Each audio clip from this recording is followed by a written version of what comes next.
California is experiencing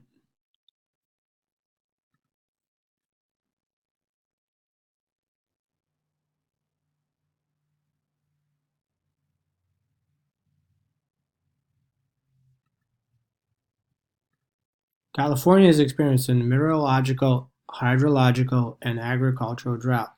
The United States experienced all three different droughts in the past. Also, the climate model simulations show that droughts that last for decades in the southwest United States happen naturally. Some studies place medium confidence that human-induced climate change is contributing to soil moisture deficit and increased stress on irrigation systems.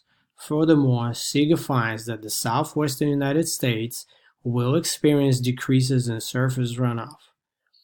The CMIP5 model suggests that due to higher temperature at higher altitudes, the snowpacks across North America will eventually disappear by the year 2100, thus leading to a very long hydrological drought. Additionally, there is evidence that an increase in the drought will cause an increase in wildfires.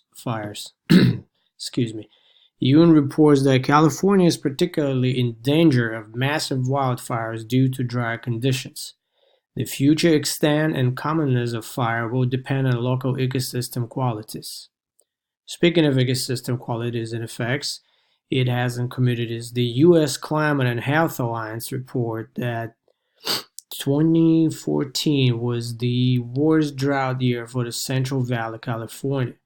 The majority of farmers received no irrigation water supply, which left 500,000 or more acres of uncultivated land. Between 5,000 to 7,000 people were left with no water, or water of questionable quality.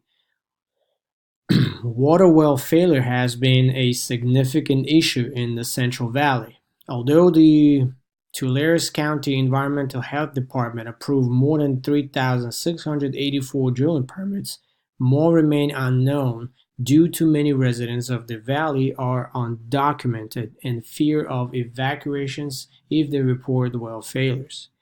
The county had engaged numerous stakeholders and communities to prepare for water shortages and build trust that will enable residents to be involved and not fear evacuations.